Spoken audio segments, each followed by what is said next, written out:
I fear the hulking giant that waits just outside my home.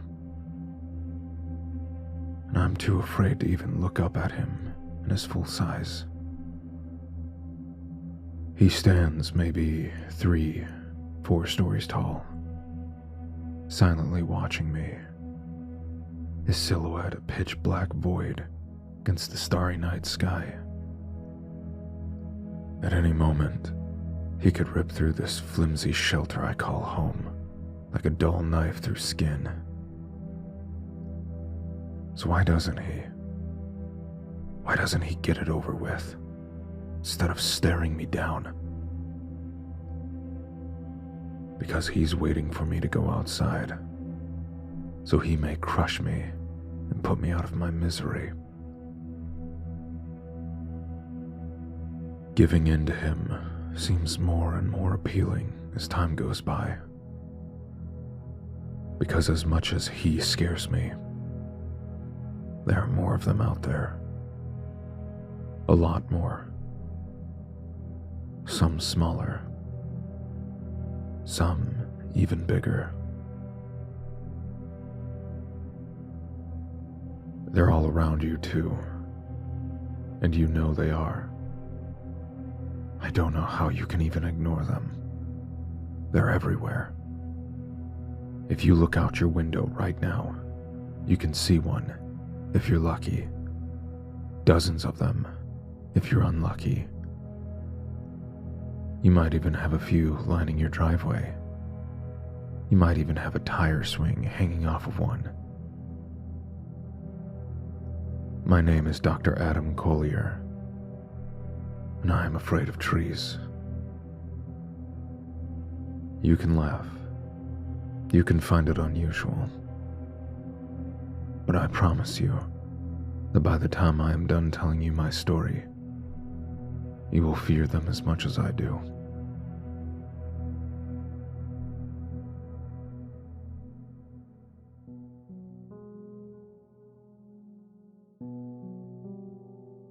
My doctorate is in chemical engineering. I'm a research and development technician for the Eleuthera Company in Silverside, Delaware. My team and I are responsible for developing and testing prototypical chemicals for, well, all sorts of things. I suppose the NDA doesn't matter anymore. I was working on synthesizing a form of carbonic anhydrase to offset carbon dioxide emissions in the atmosphere. But even the best test results out of all my trials required a litany of different chemicals. Too many to make anything feasible. I asked my new assistant, Dr. Anna Nemours, to contain and dispose of the chemicals, as I had deemed it a failure. But unknown to me at the time, she continued to perform tests with it. She theorized that the desired reaction could occur if the compound was exposed to organic plant matter. She took some of the byproducts of my tests and made them into a mixture of her own. She put some of that mixture into a fern she kept on her desk, completely against protocol and off the record. She told me all of this later, after her own tests had failed to produce anything. Not only did she break a dozen rules, but she also failed to create anything that could even be considered close to a success for our purposes. Looking back now, I should have fired her as soon as I found out. She did show me something entirely unexpected and deeply interesting, though. The chemical had not eaten away at her fern like she had expected. In fact, the fern that she claimed was almost dead had sprouted new leaves. At the risk of being penalized for my own assistant's actions, I hesitantly reported this to my superiors. Instead of punishing me, they encouraged me to perform more tests. They saw potential for this as a new fertilizer, and from that point on, Things moved quickly.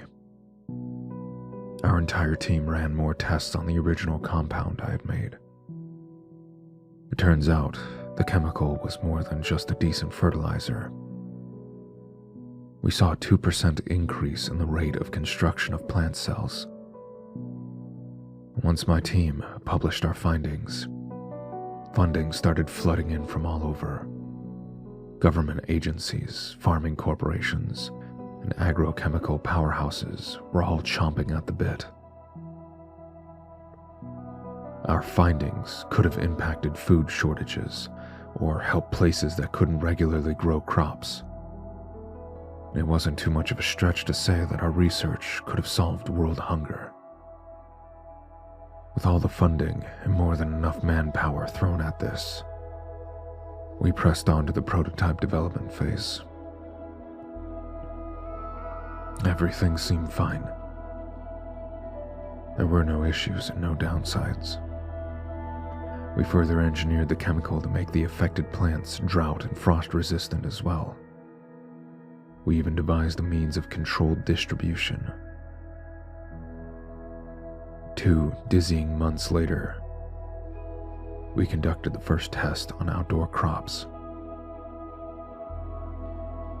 Tests proceeded admirably, but this latest batch grew a little too fast. And, more concerning, our control crops, which should have been untouched by the chemical, also showed accelerated growth.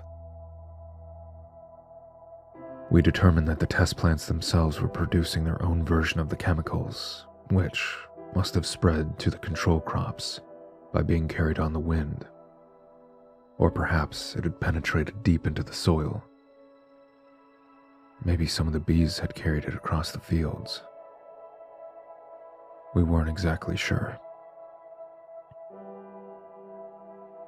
Regardless of how it reached them, leaves and stems on all plants in both testing plots were growing 5 to 10% faster at the cellular level. Unfortunately, it wasn't just the test and control crops that were affected. 2 days later, we noticed that the forest surrounding the test fields had grown 50 yards closer. That's when we knew we had a problem on our hands. Hazmat was called in to do cleanup. They burned down all plant life and salted the soil 200 yards into the surrounding forest. They also burned and salted the test and control crops as well. While it was an embarrassing mistake, we were relieved that it was successfully contained. That relief only lasted a few days. In those 2 days, the forest was back to where it was originally. This extreme rate of growth made no sense. To make matters worse, it wasn't contained. There was evidence that it had spread even further than the woods.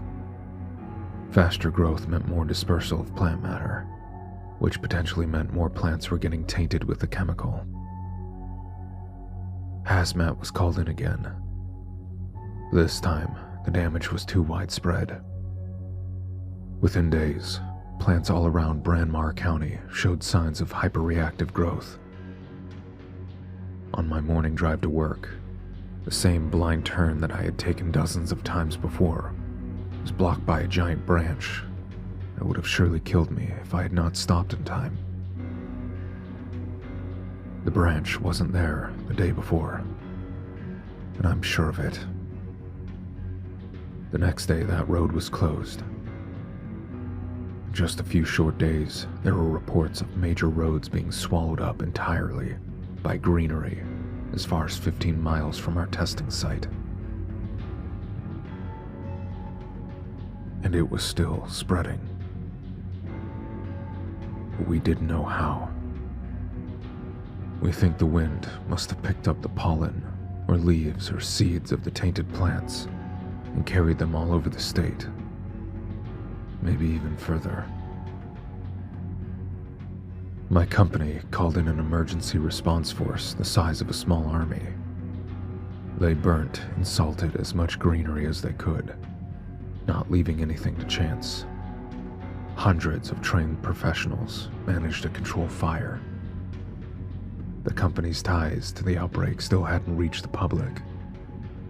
But when the massive cloud of smoke blocked out the sun, reporters came to the largest chemical company in the tri-state area for answers. And that was Eleuthera.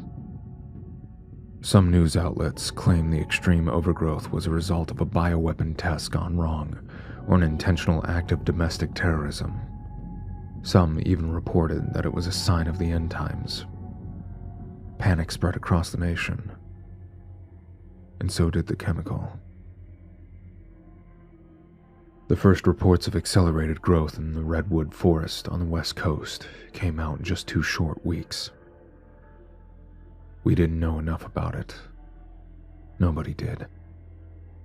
No one was sure if it was the wind, insects, or the root system. Perhaps even the people. The government didn't want to take any chances. All flights and boats out of the country were shut down. The United States tried to quarantine the overgrowth. Reports of property damage flooded into news agencies. Top-heavy trees were toppling over and crushing people's homes. Tree branches were breaking in through windows and piercing walls. Apartment buildings were being torn apart by roots plunging into their foundation. I remember the first story of a direct death caused by plants all too vividly. Brendan Waters was an elderly, bedridden man staying at the Woodford Manor nursing home. He woke up one day to find that a small room was being invaded by wiry vines. The same vines were thickest around his bed, where they had coiled themselves around his legs. He tried to pull them off, but they were so thick, and he was too weak that he couldn't. He called for help, but the nurses were unable to get into his room. A patchwork of vines and roots had barricaded the metal door from the inside. Brendan could only weakly shout for help. Hours passed like this. We know every detail of the agony that Brendan went through. The nurses could hear his screams and what was causing them for 35 excruciating hours. The vines that tied him down sprouted sharp thorns that tore into his legs as they crawled further and further up his frail body. The fire department was called in. They tried going in through the 3rd floor window, but an immense tree blocked it. The same window that Brendan asked his nurses to keep open on beautiful days was how the overgrowth got into his room in the first place. Firefighters worked in shifts to chop through the thicket surrounding the window. They were far too slow, and the branches got thicker the more they chopped. Roots squeezed Brendan's chest. The firefighters cleared out the entire nursing home and went to work tearing down the wall nearest Brendan's bed. He couldn't feel his legs anymore. When they eventually opened up a hole into his room, they still had to contend with a mesh of pale roots on the other side. Brendan cried out for his family. None of them were there. By the time firefighters finally carved into the thicket, Brendan was no longer screaming. His body had been pierced by dozens of sharp, tiny branches. There was no blood on the scene. The news reported that his face had bright green leaves growing out of it by the time the coroner arrived.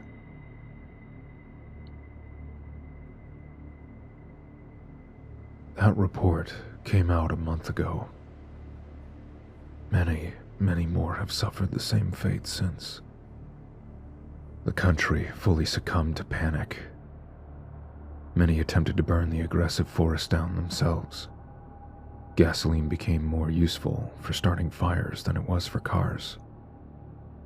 All major roads were blocked anyway. So many people died in these amateur-controlled fires. And they died for nothing.